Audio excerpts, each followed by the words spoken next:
I'm Arlecier West, and welcome to King County at your service. Do you ride the bus in the Central District? If so, you may have noticed some amazing public art with a regional vibe at some of the bus shelters that celebrate the area's African American culture and history. Yeah, in a sense, it's one of the biggest art galleries in King County. I see it as something that beautifies our community. This place has huge history and it shouldn't be forgotten. Those are the storytelling moments that I embrace and feel important to steward. It's one of my favorite projects in the Central District.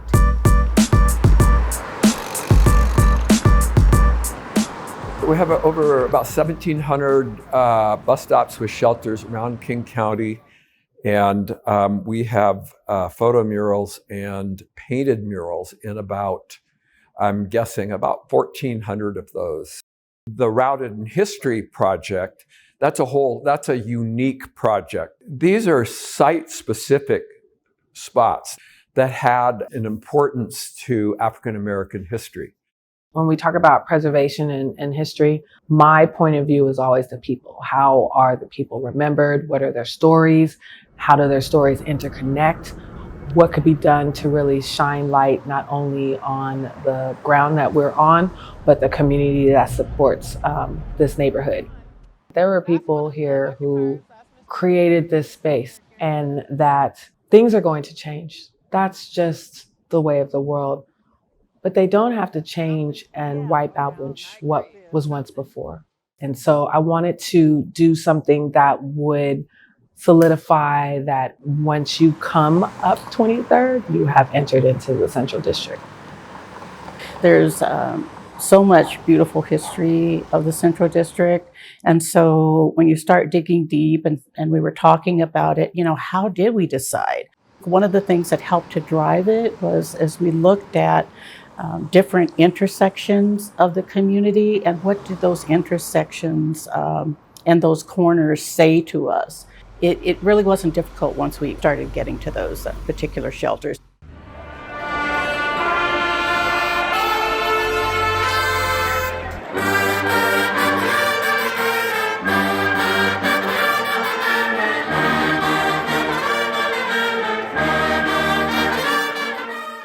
The Garfield High School, the super block, if you will, is the education nexus of the Central District. If you think about all the brilliance that have come out of that school, from Quincy Jones all the way to, our existing mayor, it was the heartbeat. It was like a home away from home. It was the ability to go to school and have Black teachers who stepped in as your other mother, your other father. The camaraderie, the athleticism, the activism. You have to think about the activism of that school. There's so much about that school that's so important.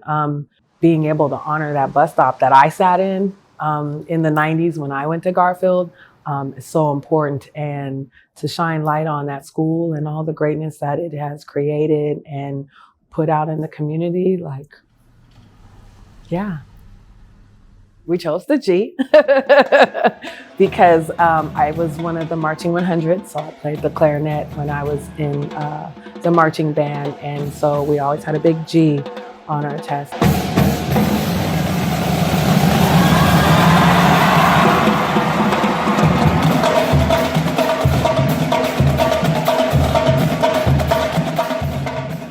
We also chose an image of the school itself because when you see it, you're in the Central District.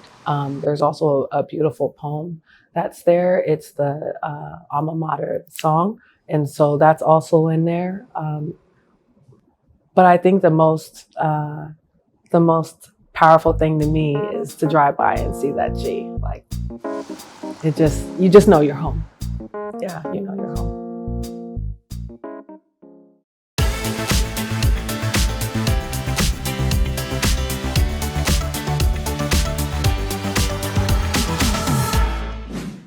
From Snoqualmie Falls to Lake Washington. Our region is home to some pretty spectacular water features. Behind the scenes, the King County Environmental Lab is keeping an eye out on our rivers and lakes to make sure the water is safe and healthy for people and animals. We're out here at Thornton Creek in North Seattle. Our lab tests creeks like this all over the county. Here at the King County Environmental Lab, we're obsessed with water. Our scientists are routinely testing bodies of water across the region.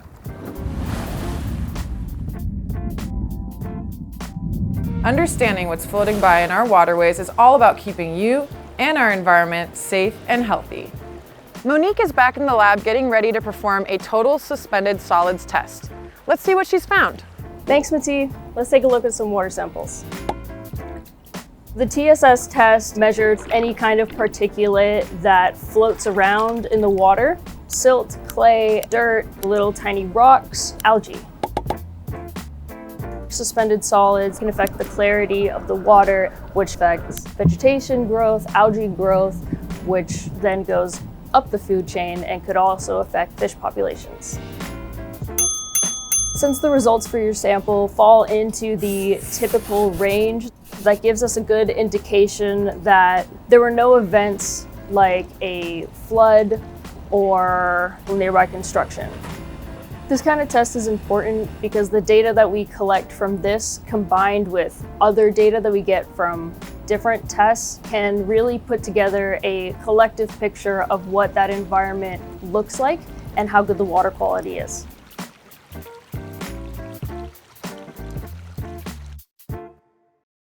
How do you transform a common building into an eye-catching community space? Developer Padraig Slattery is being honored for doing just that. Take a look at some of his recent projects in Burien and White Center. Congratulations to developer Padraig Slattery for the John D. Spellman Award for Achievement in Downtown Revitalization. Padraig's projects have helped revitalize commercial centers throughout King County, reinvigorating common, everyday buildings that few would consider worthy of attention, at least until he's finished with them. The Burco building in downtown Burien was a neglected mid-century modern commercial building in a strip mall area. Built in 1961, this masonry building quietly shows off its sharp Googie-style zigzag roofline and angled storefront below. After decades of deferred maintenance, the Burco was overhauled in 2022. Padraig envisioned and executed the building's complete rehabilitation. Padraig considers Burien a gold mine for mid-century retail buildings, and restoration of the Burco has certainly planted a creative seed for other underappreciated 1950s and 60s era structures in the area. Another project by Padraig, the Lumberyard Bar, is breathing new life into the heart of White Center's commercial district.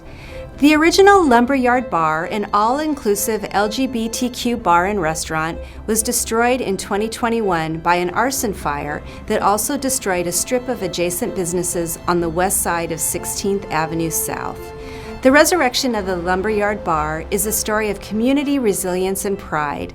The owners hired Padraig to transform a 1944 bank building located directly across the street from the bar's original location into the Lumberyard's new home, where the White Center Community Development Association also holds events. I would like to commend Padraig for his ability to recognize the value in all types of historic buildings and for his skill in revitalizing them for continued commercial use.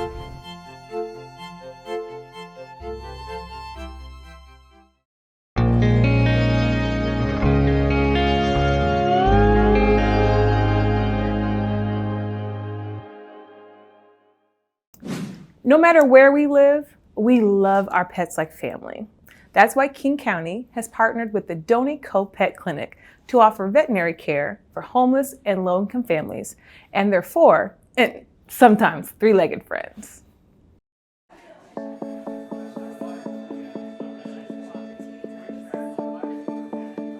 Pets are family, and we want to make sure they have the best care they can get.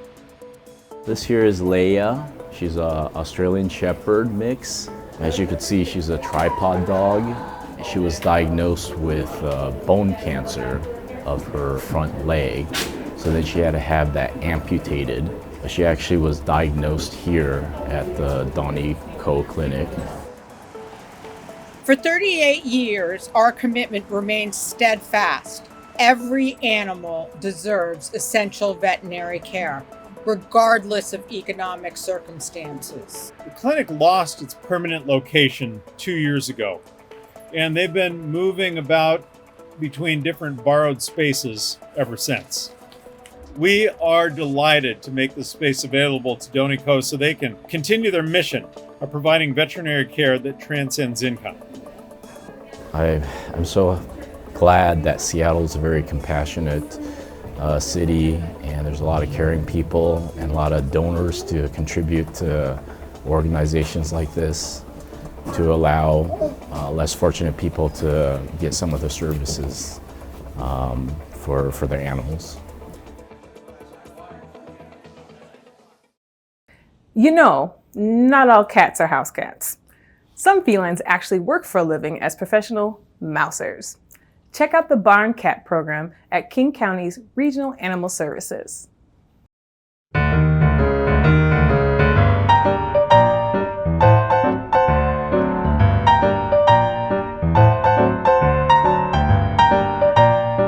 People will come to the shelter to talk to the front desk staff about having rodents on their property and they need some help. We're the right place, because we do have barn cats that would love to have that space and help you and get hired.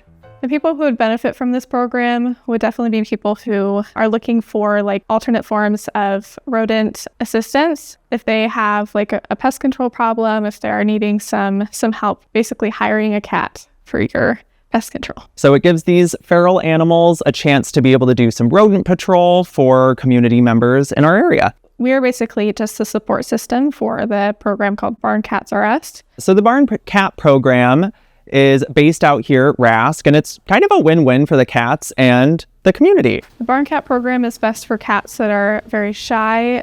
They tend to be feral. It gives the cats a job and a purpose. A lot of these animals don't like being confined in smaller spaces. Some animals require different kinds of care, and they're also happier living the lives they were meant to. Getting ready for a cat is important. We make sure it's a good, successful match. Once they know that this is their area, then they'll be the pest control.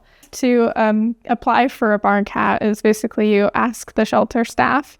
That's either through call to our local number here at the shelter or through email. You can also come in person and talk to the front desk staff. Hi. Hi. Do your research by going online to our Facebook page, Barn Cats R Us. Look at our selection online, get an idea for the types of barn cats that you would want, and then you're going to want to evaluate your space. So making sure that you either have a barn, a garage, some kind of building where that animal is going to feel safe. You can kind of build a relationship with them. I provide you with safety, good food, and vet care. And then they will provide you with the other services like pest control. All right, so we got him in there in the carrier for you. We've got a lot of different resources for you. So we've got little handouts that show you how to make a perfect barn cat setup for you out at home. The acclimation period does take between 3 to 4 weeks. The Barn Cat program provides us with an alternative form of placement for cats that cannot be placed as a family pet in a home. Thank you for coming in and adopting. Yeah, thank you. Thanks for joining us for King County at your service. Check us out online at kingcounty.gov/KCTV. I'm Arlecier West. We'll see you next time.